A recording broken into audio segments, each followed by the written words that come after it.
아멘. 아멘. 오늘 우리가 읽은 창세기 33장은 한 형제였던 에서와 야곱이 드디어 화해하고 서로를 받아들이는 감동적인 장면을 기록하고 있습니다. 축복권을 가로챈 대가로 야곱은 20년 동안 타향살이를 하면서 모진 풍파를 경험했습니다. 그리고 축복권을 빼앗긴 에서는 동생에 대한 미움과 증오로 원한이 가득한 삶을 살았습니다. 그런 그들이 서로 만나게 된다면 어떤 일이 벌어질까요? 그 결과를 누구도 예측할 수 없었습니다. 얼마나 답답하고 두려웠으면 야복 강가에서 야곱은 자신의 허벅지 관절이 어긋나면서까지 하나님을 놓지 않았습니다. 그리고 자신에게 축복해달라고 애원했습니다. 여기서 축복해달라는 말은 자신의 생명을 보장해달라는 말입니다. 야곱 시대에는 하나님을 본 사람은 반드시 죽는다는 속설이 있었습니다. 민간 신앙이에요. 우리나라도 염라대왕을 만난 사람은 죽는다. 그죠? 염라대왕을 만나려면 죽을 수밖에 없다. 이런 속설이 민간 신앙이 있는 것처럼 똑같은 거예요. 그런데 지금 야곱이 하나님을 보고 있는 거잖아요. 이때 야곱에게 든 생각은 내가 이제 죽나 보다. 에서가 나를 죽이려나? 하나님을 보았잖아요. 그러니까 자신의 죽음을 예표하고 있는, 직감하고 있는 거예요. 에서가 나를 죽이려나? 이 생각을 하고 있는 거예요. 그래서 야곱은 하나님을 붙들고 놓아주지 않은 겁니다. 목숨 건 거예요. 하나님께서 그대로 가시면 자기 자신은 죽은 목숨이기 때문에 그렇습니다. 그만큼 간절하게 야곱은 하나님께 매달렸고 하나님은 야곱의 허벅지 관절을 부러뜨리시죠. 그리고 그의 이름을 이스라엘이라고 바꾸셨어요. 하나님께서 힘이 없어서 야곱에게 져 주신 겁니까? 그렇지 않죠. 야곱을 시험하고 있는 거예요. 그리고 그의 허벅지 관절을 부러뜨리셔요. 그리고 그의 이름을 이스라엘이라고 바꾸어 주십니다. 하나님께서 야곱의 허벅지 관절을 굳이 부러뜨리신 이유는 자신의 유익을 위해서 수단과 방법 가리지 않고 살아왔던 야곱의 삶에 대한 징벌입니다. 내가 축복받는 것이 아무리 중요하고 내가 아버지의 장자가 되는 것이 아무리 소중해도 형을 속이고 아버지를 속이고 남의 눈에서 피 눈물을 흘리게 하고 그렇게까지 하면서 형의 것을 빼앗아가는 것은 가족 간의 우애를 완전히 끊어버리는 일이기 때문입니다. 그건 가정천국이 완전히 와해되는 거죠. 야곱은 분명 하나님의 언약을 이어받을 사람이에요. 하나님께서 계시로 보여주셨습니다. 그러나 야곱이 진정으로 하나님의 언약을 이어받은 사람이었다면 하나님의 뜻과 방법대로 이루어져야 하는 겁니다. 하나님께서 그렇게 하실 거예요. 하지만 야곱은 인간적인 생각과 계획, 수단과 방법을 동원해서 형의 장자권과 축복권을 빼앗았고 그 결과 이삭의 가정은 산산조각 난 거예요. 에서와 야곱이 증오의 관계, 원수 관계가 돼요. 에서가 야곱을 죽일 생각을 해요. 이삭과 리브가는 아들들의 불화를 보면서 서로 부부끼리도 원만하지가 않은 거예요. 성경에 기록되어 있지 않지만 이 모든 것을 공모한 사람이 리브가였다, 주도한 사람이 리브가였다라는 사실을 에서가 어떻게 받아들일까요? 엄마가 이것을 주도했다. 그 엄마를 어떻게 볼까요? 또 이삭은 리브가를 어떻게 대할까요? 그 가정은 산산조각 나는 거예요. 결국 리브가는 아들 야곱을 멀리 떠나 보내죠. 이때 이후로 리브가의 이름은 성경에서 사라져요. 단 한 번도, 물론 후대 역사가들이 그 리브가의 이름을 기록하지만 리브가란 이름이 성경에서 그에 대한 사건으로 기록되진 않아요. 성경 기록에서 사라집니다. 그래서 야곱이 돌아왔을 때 리브가란 이름은 나오지 않아요. 리브가의 유모가 죽은 사건이 35장엔 기록되는데 정작 리브가의 이름은 기록되지 않아요. 이삭이 죽었을 때 이삭의 이름이 기록되는데 리브가가 죽었다는 기록이 없어요, 성경에. 참 희한하죠? 리브가의 유모가 죽었다는 기록이 35장에 기록되는데 정작 리브가가 언제 죽었는지는 기록되고 있지 않아요.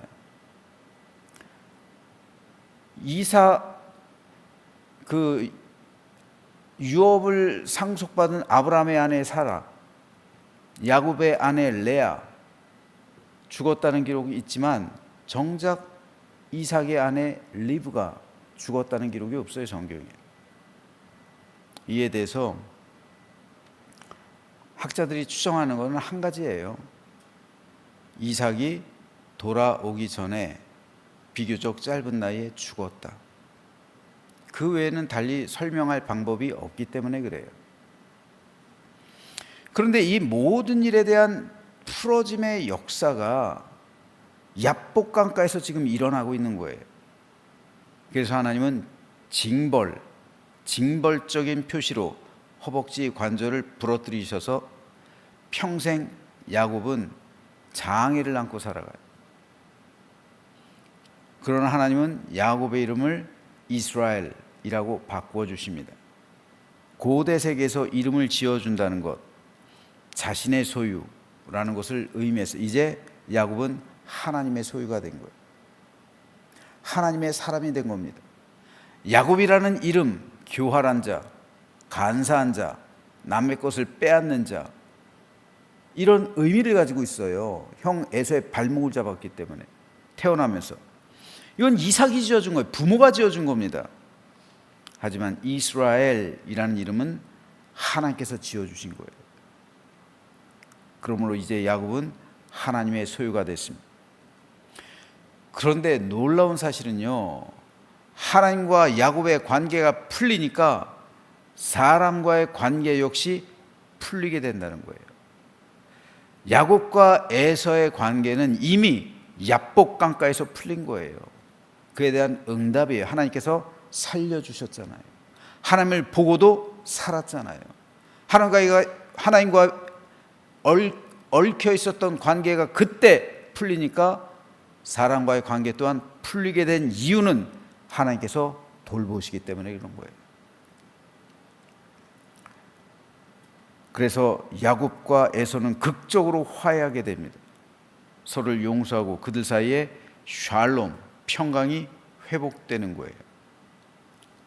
이 사실은 우리에게 너무도 중요합니다.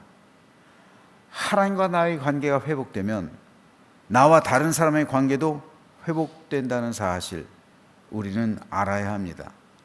내 영혼이 구원받고 하나님의 자녀가 되고 천국을 유업으로 상속받았다면 이 세상에서의 모든 일들 또한 자연스럽게 해결되는 거예요. 세상적인 관점에서 해결되는 것이 아니라 천국의 관점에서 바라볼 때 해결되는 겁니다. 이것이 중요해요. 세상의 관점으로 해결되는 게 아니라 천국의 관점으로 해결되는 거예요. 이것을 알 수 있는 게 9절과 11절에 등장해요. 에서가 이르되 내 동생아 내게 있는 것이 족하니 내 소유는 내게 두라. 11절이요. 하나님이 내게 은혜를 베푸셨고 내 소유도 족하오니 청하건대 내가 형님께 드리는 예물을 받으소서 하고 그에게 간구하매 받으니라. 에서는 야곱이 주는 선물을 처음에는 거절했어요. 그러면서 뭐라고 말합니까? 내게 있는 것이 족하다. 반면에 야곱 역시 하나님이 내게 은혜를 베풀어 주셨고 내 소유도 족합니다. 그러니 청하건대 받으소서. 이렇게 말했어요. 우리말 성경에서는 똑같이 족하니 라고 번역해 놨어요. 에서도 내게 있는 것이 족하다. 야곱도 내 소유가 족하다. 그런데 똑같은 족하다라는 단어인데 히브리어 성경을 보면 두 단어가 다른 말이에요. 다른 단어를 사용하고 있어요. 에서가 사용하고 있는 족하다라는 단어는 히브리어로 라브예요. 라브란 단어인데 이 말은 풍부하다라는 뜻이에요. 즉 재산이 많을 때 사용된 단어예요. 다시 말해서 에서는 나한테 재산이 많다라는 의미로 이 족하다라는 단어를 사용하고 있어요. 하지만 야곱이 사용하고 있는 족하다라는 단어는 히브리어로 예슈예요. 라브가 아니라 예슈. 이 말은 모든 것을 가지고 있습니다 라는 의미예요. 야곱이 모든 걸 갖고 있었어요? 재산적인 의미로 야곱은 이 말을 사용한 게 아니에요. 즉 에서는 내게 재산이 많다라는 의미로 이 단어를 사용했지만 나에게 모든 것이 넉넉합니다. 즉 재산이 아주 많아서가 아니라 재산을 자랑하고 있는 것이 아니라 야곱은 하나님의 은혜를 강조하고 있는 거예요. 하나님의 은혜 안에서 누리는 풍족함, 이것을 야곱은 말하고 있는 거예요. 여기서도 신앙의 차이가 있는 거예요. 에서는 하나님 없는 재물의 풍부함, 하나님이 없어요. 이 에서에게는 하나님이란 단어가 나오질 않아요. 하지만 야곱에겐 하나님께서 내게 은혜를 베푸셨기 때문에 나는 족합니다. 그 은혜 안에서 나는 모든 것을 가지고 있습니다 라는 의미에서의 족함이에요. 에서가 하나님 없는 풍요로움을 말하고 있다면 야곱은 하나님 은혜 안에서 누리는 풍족함, 이것을 고백하고 있는 거예요. 이 차이가 바로 그리스도인과 세상 사람과의 차이예요. 하나님 없는 풍요로움, 그리스도인들도 이것을 꿈꿔요. 하나님 없는 풍요로움이 왠지 조금 꺼름직하니까 하나님을 끼워놓고 풍요로움을 찾아요. 근데 본질을 보면 이거는 라브예요. 에서가 추구하고 있는 라브의 풍족함, 이거예요. 하지만 예시는 그게 아니에요. 예시는 하나님 안에서 누리는 풍요로움. 여러분, 하나님 안에 있을 때 누리는 풍요로움, 이것을 성경에서 가장 잘 표현하고 있는 단어가 자족이에요. 자족이란 말, 스스로 만족한다라는 의미인데 이것이 히브리어 예시가 표현하고 있는 하나님 은혜 안에서 누리는 족함, 자족이에요. 이것을 사도 바울은 빌립보 교회 성도들에게 보내는 서신 가운데 잘 표현하고 있어요. 내가 궁핍함으로 말하는 것이 아니니라 어떠한 형편에서든지 나는 자족하기를 배웠다. 나는 비천에 처할 줄도 알고 풍부에 처할 줄도 알아. 모든 일 곧 배부름과 배고픔과 풍부와 궁핍에도 처할 줄 아는 일체 비결을 배웠노라. 내게 능력 주시는 자 안에서 내가 모든 것을 할 수 있느니라. 내게 능력 주시는 자 안에서 내가 모든 것을 할 수 있다. 이 구절은 성도 모두가 좋아하는 구절이에요. 그런데 이 능력이 무슨 능력이냐고요? 이 능력이 성령의 능력이에요? 이 능력이 어떤 능력이냐고요? 여러분, 이 능력이 무슨 능력인지에 대해서는 오해할 때가 많아요. 이 능력은요, 자족의 능력이에요. 자족하기를 배운 데서 오는 능력이에요. 즉 내가 궁핍할 때에도 하나님의 은혜 안에서 누리는 평화와 안식을 배웠다는 거예요. 자족을 배웠다는 거예요. 내가 풍부할 때도 있죠. 살아가다 보면 내 인생이 살아가다 보면 풍부할 때도 있죠.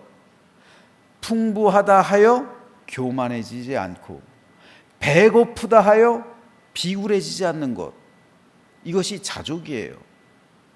풍부하다 하여서 내가 그것을 자랑하고 다니지 않고, 부족하다 하여서 내가 궁핍하다고 해서 내가 비굴하거나 혹은 내가 그것 때문에 내 삶이 무너지거나 그러지 않는다는 거예요.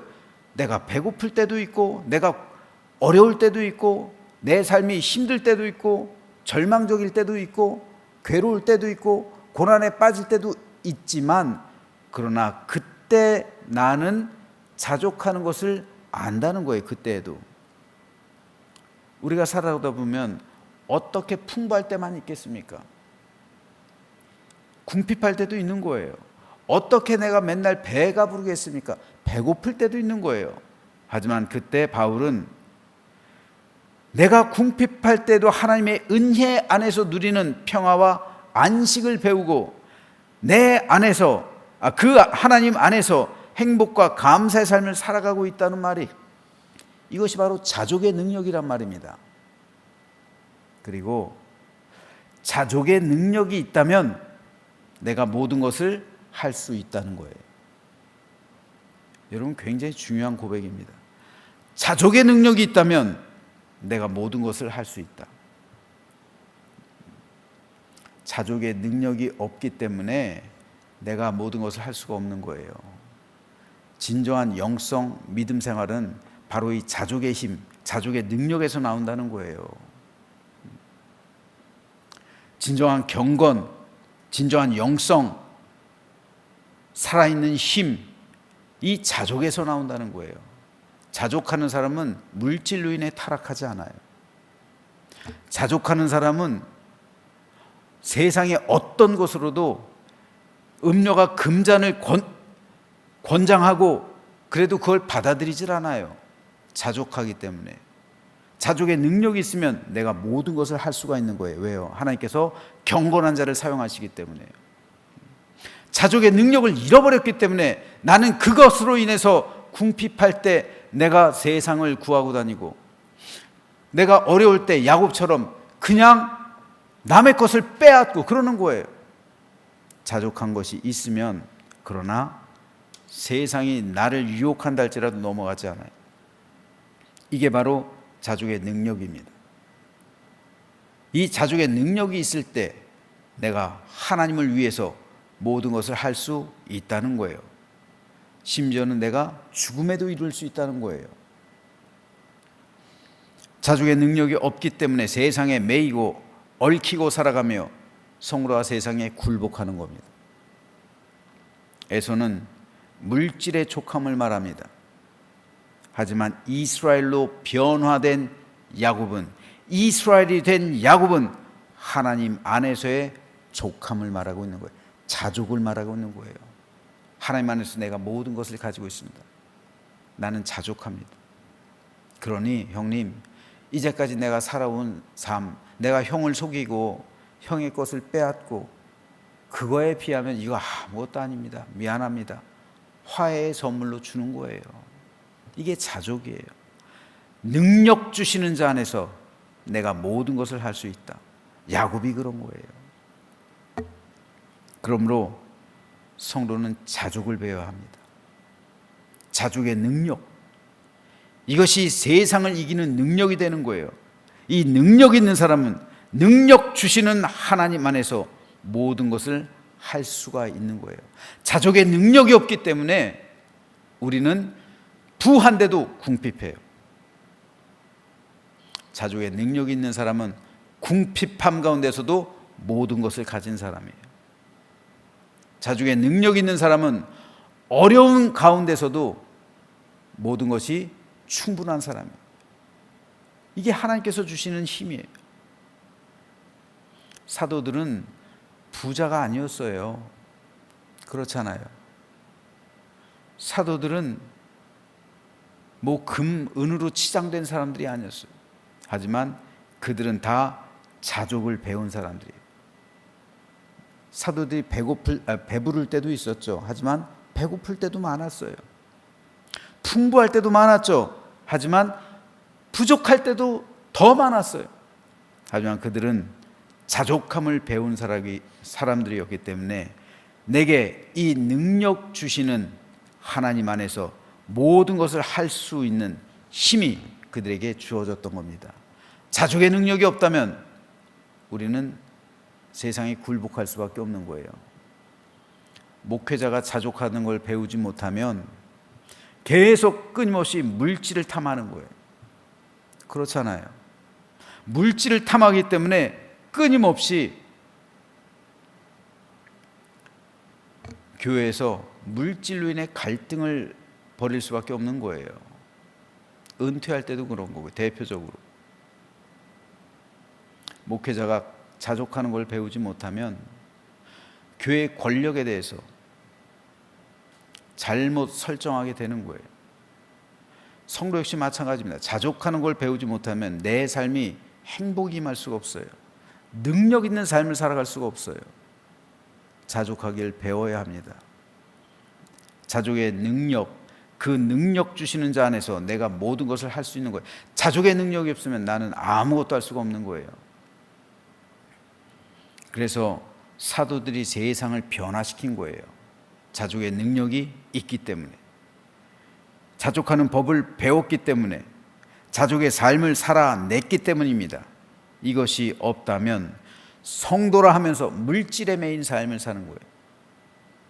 그리스도인이라고 하면서 세상 것에 매여서 돈 때문에 원수가 되고, 돈 때문에 싸우고, 돈 때문에 등을 돌리고, 돈 때문에 지옥의 삶을 살아가게 되는 거예요.